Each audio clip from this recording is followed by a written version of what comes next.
The other top story tonight, Donald Trump's allies worrying these convictions of Cohen and Manafort are the beginning, not the end. In fact, prominent Trump defender, attorney Alan Dershowitz, says anyone associated with Trump is in for a rough ride. The biggest crime you can commit in America today is to have been associated with Donald Trump. If you're associated with Donald Trump, they're going to Manafort you, they're going to Cohen you, they're going to do all of these things to you. Businessmen are going to be deterred from running for office because they know it's going to result in a kind of legal colonoscopy.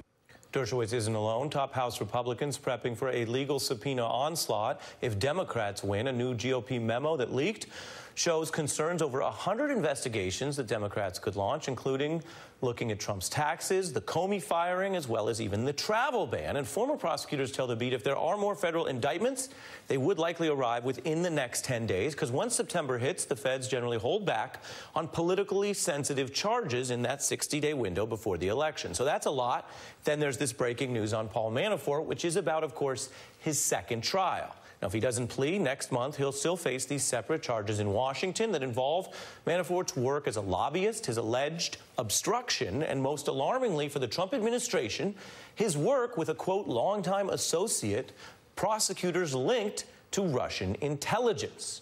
Now, we are now learning that Manafort is open to potentially some sort of deal with Mueller. The Wall Street Journal was the one that got this big story, talks breaking down reportedly over the issues that Mueller raised. Now, if you are keeping score, Manafort potentially faces a total all-in of 3 trials. The upcoming D.C. trial, the Virginia trial he just had, and then potentially the 3rd trial in Virginia for the outstanding 10 counts that deadlocked.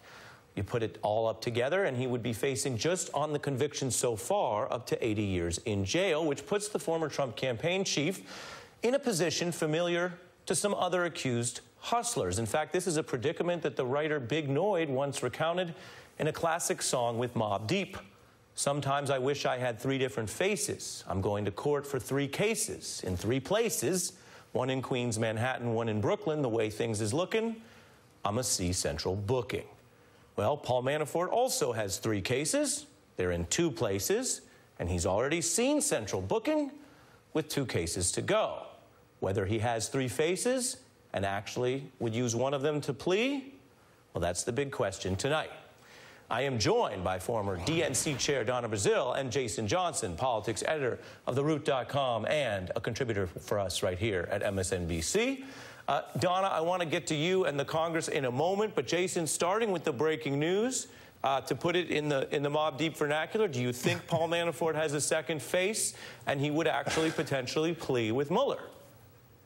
Well, I'll put it in Pusha T's words. You know that flipping or snitching stands for sorry, I need to come home. Paul Manafort does not want to face jail. He knows that cutting a deal or getting any sort of plea, whatever it is that he's got to come forward and say, is going to help him. There's no chance that he's going to get through 3 trials and be able to get out of all of them. He's already been convicted in Virginia. It's going to happen again. So this puts not only Donald Trump in danger, but anyone else that worked in that administration. So I kind of predicted this sort of thing was going to happen. He's going to be snitching all the way through his trials to get out of as much trouble as possible. Donna, I want to give you a turn at that before we go to the Congress. Well, look, I think Mr. Manafort, as he knows, is in deep trouble. And the sooner that he can come to the table to cooperate and to finally come clean, the better off we are as a country, and I think the special counsel in finishing up his investigation. So this is a critical moment, and while I don't have a song that might rhyme with time, I do have a melody that will go with this moment, and that is, it is time to fess up. Time to fess up is, I think that's classic. That's something parents also say to their children. The other piece to this, Donna, is what we mentioned here in the reporting, Republicans really bracing for Democratic control of Congress. Number one, do you think it's way too early to make those kind of predictions? November, a long way away. And number two, do you see this as helpful to the Democrats going into the midterms, or do they also need to be careful that it's not just a focus on investigations?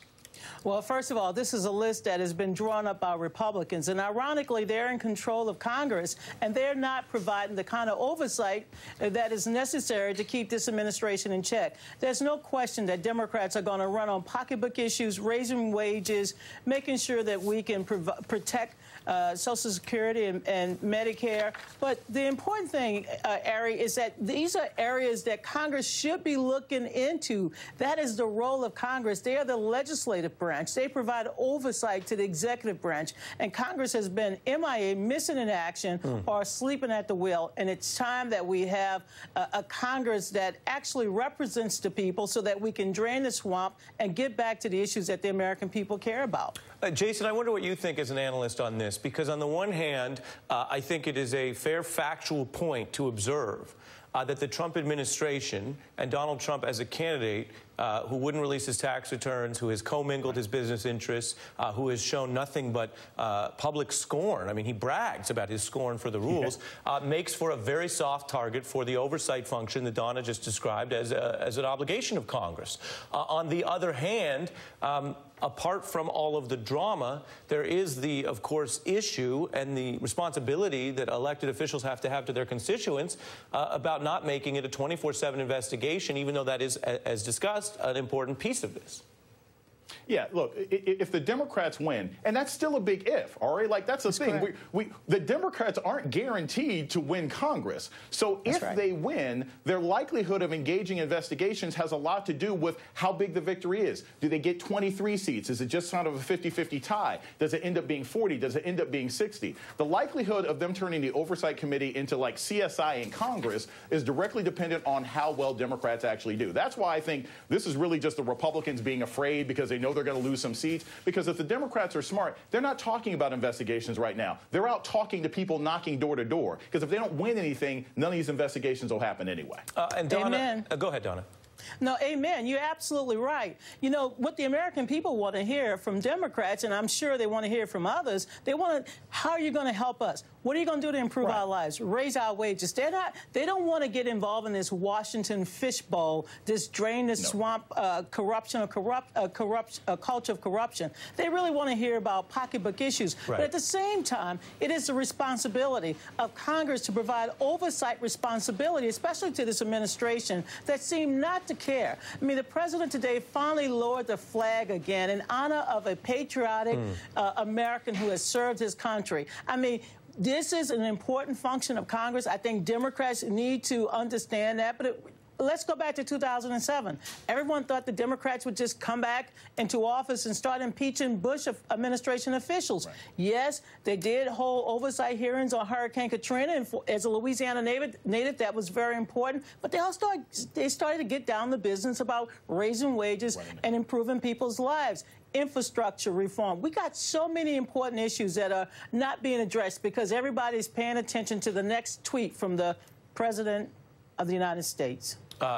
Fairly put. Donna Brazile and Jason Johnson, thank you both. Thank you.